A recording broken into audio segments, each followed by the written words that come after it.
et qui donne vraiment envie de lire et de cliquer sur le lien pour s'inscrire. Donc, lorsqu'on organise, par exemple, des formations, des webinaires en ligne, c'est vrai qu'on peut présenter sa démarche, et je vais vous le montrer ensuite, ou sinon, on peut être très synthétique et focus.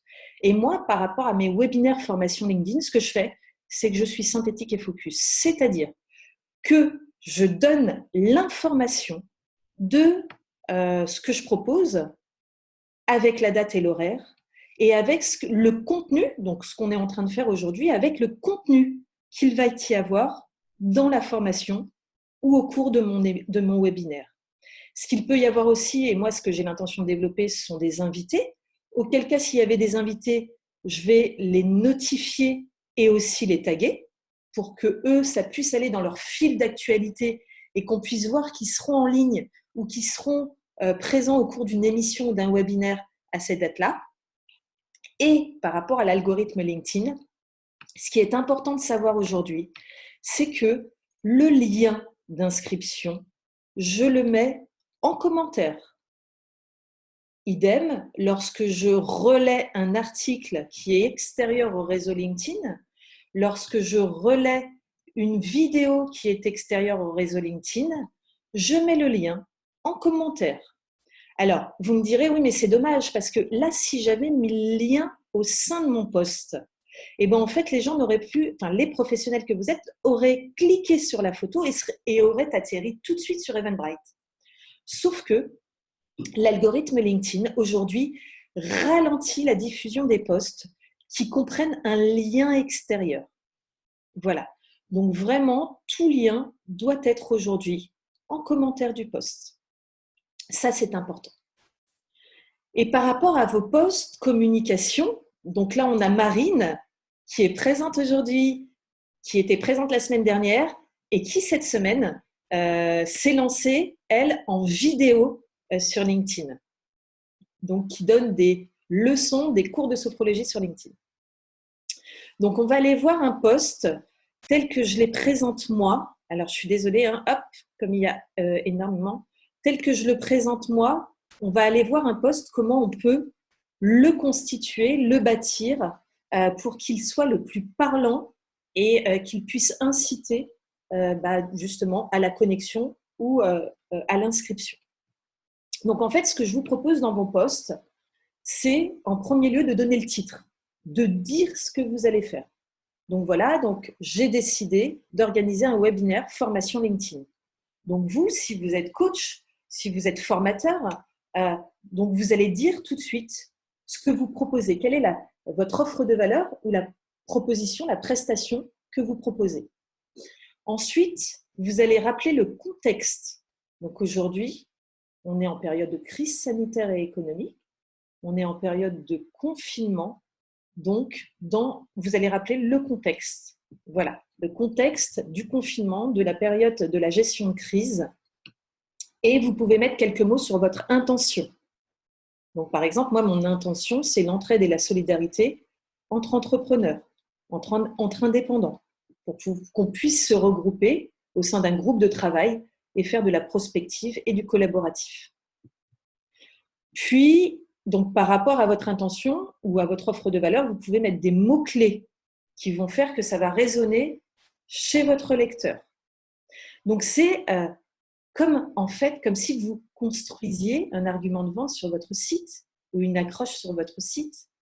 C'est comme si vous construisiez une page de vente pour les infopreneurs, pour les formateurs, pour les coachs qui vont construire leur tunnel de vente, leur tunnel de formation. Il faut pouvoir accrocher au sein de quelques lignes, à travers quelques lignes et à travers quelques paragraphes. Puis, donc, on donne la date et on remet le lien d'inscription en commentaire. Aujourd'hui, par exemple, je vous donne un exemple, aujourd'hui, ces webinaires formation, je les propose de façon hebdomadaire. Et donc, ce que je fais aujourd'hui, lorsque je poste, lorsque je publie de l'information sur ces webinaires, eh bien, en fait, je tag les premiers participants à ce webinaire. Alors, j'essaie de retrouver tout de suite. Voilà.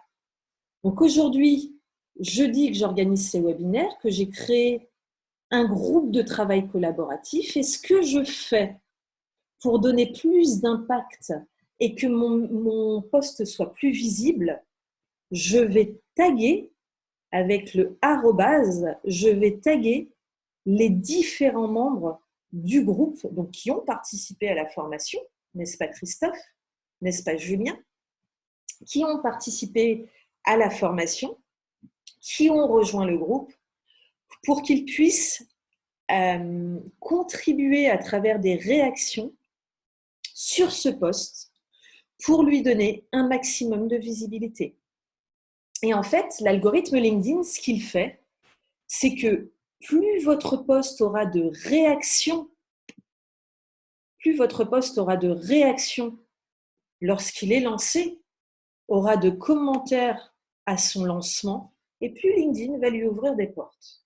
Et plus il va le relayer et le diffuser sur la toile, sur le réseau LinkedIn. Donc, c'est vraiment important de penser à cela. Comment je tag les membres? Je mets un arrobase, j'écris leur nom et LinkedIn va me les proposer et je vais donc cliquer pour qu'ils puissent, hop, donc me les proposer. Christophe Hauser, qui est encore parmi nous, hop, voilà. LinkedIn va me proposer Christophe Hauser et c'est comme ça que je vais pouvoir le taguer, écrire un message par rapport à cela, publier, et là, Christophe, ce post va partir sur son fil d'actualité et lui va avoir une notification comme quoi il a été notifié dans un de mes posts ou commentaires. Et il va pouvoir immédiatement réagir. Donc ça, c'est important. Par rapport à un post, ce qui est important aussi, c'est d'analyser et de travailler sur les tags, les hashtags qu'on va pouvoir mettre sur son post. Je m'explique. Aujourd'hui, je crée une démarche d'entraide et de solidarité. Je sais que le hashtag solidarité a été créé durant cette crise. Donc, je pose et je mets mon hashtag solidarité. Quand je vais l'écrire, LinkedIn va faire comme les tags. Il va me proposer plusieurs hashtags et je vais cliquer sur l'hashtag solidarité pour qu'il puisse être intégré. Et moi, là, on va aller voir ce que donne l'hashtag solidarité. Bon, l'hashtag solidarité, il n'est pas forcément très pertinent. Il n'y a que 382 membres qui suivent ce fil d'actualité où vous voyez, il y a mon post. Mais, par exemple, pour toutes les démarches, pour vous qui allez créer une initiative ou une démarche durant cette période de Covid-19, si je tag Covid pour dire que mon initiative est née durant cette période, je vais cliquer sur cet hashtag et je vais voir ce que donne l'hashtag Covid. Aujourd'hui, l'hashtag Covid, il est suivi par plus de 76 000 abonnés. C'est-à-dire que moi, le post que je viens de faire, à travers mon initiative, quand je mets hashtag Covid, mon post arrive sur ce fil. Il est là. Il est sur le fil d'actualité de l'hashtag. Et vous vous rendez compte? Aujourd'hui, moi, j'ai dans mon réseau LinkedIn, je dois avoir plus de 2500 abonnés. Donc, quand je poste une publication, elle est vue on l'a vu tout à l'heure, 700, 1000, 1500. Elle va sur le fil d'actualité de 700, 1500 personnes. Et ça peut être plus comme le post pour l'urgence pour la PHP.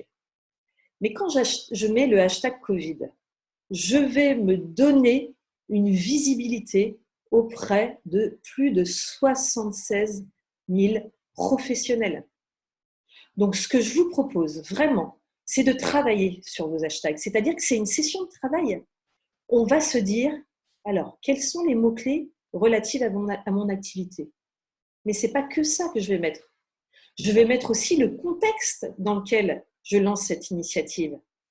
Et sur Covid, régulièrement, il y a des coachs, il y a des avocats, comme Sophie Baudet, que je connais, puisqu'elle faisait partie de mon groupe BNI. Il y a des intervenants, des experts comptables, des personnes, des sophrologues, des thérapeutes, des gens qui ont lancé des plateformes ou des initiatives durant cette période. Et là, en termes de visibilité, votre visibilité est maximum. Voilà pour les hashtags. Ensuite, par rapport à vos publications LinkedIn, il y a autre chose que vous pouvez exploiter. Quand je clique sur mon IN, sur ma barre, sur ma colonne de gauche, LinkedIn me dit, eh bien voilà les hashtags les plus utilisés par Géraldine Jakowski. Mais il me parle aussi des groupes. Alors, je pense que donc ça, c'est important de vous parler des groupes d'influence, ce que j'appelle des groupes d'influence. En fait, aujourd'hui, je fais partie du groupe TPE-PME, comment intégrer. Alors, attendez, je vais cliquer dessus. TPE-PME, comment intégrer les réseaux sociaux dans votre communication. Voilà, ça, c'est un des groupes que j'ai intégré. Mais j'ai aussi intégré le groupe Solidarité Entrepreneur. Et j'ai intégré plusieurs groupes. Qu'est-ce qui va se passer lorsque je vais faire mes publications ou mes posts et même mes articles? Ce que je vais faire, c'est que je vais faire des copier-coller de mes posts et articles et je vais les publier au sein de ces groupes. Parce que ces groupes, eux aussi, ils rassemblent 1000, 3000, 5000 membres.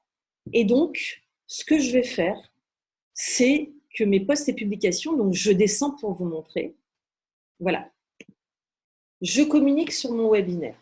Ce que je fais tout simplement, c'est que je fais un copier-coller de mon post, je vais sur le groupe stratégie, conseil, management, coaching RH, et je sais que ça va intéresser plusieurs d'entre vous, puisque j'ai rejoint ce groupe il y a une semaine. Ce que je vais faire, c'est que je vais y poster le fait que j'organise des webinaires formation gratuites LinkedIn. Je ne vais pas poster ici je ne vais pas faire mon offre commerciale. Je ne vais pas vendre sur ce genre de groupe. On le peut, mais voilà. Là, ce que je vais faire, c'est que je vais plus proposer des offres de valeur gratuites ou des produits d'appel que je lance. Et je vais, en communiquant sur ce groupe, et moi je le fais avec mes webinaires, et ça me donne de la visibilité, je vais me donner une visibilité auprès de plus de 28 000 membres. Donc c'est énorme.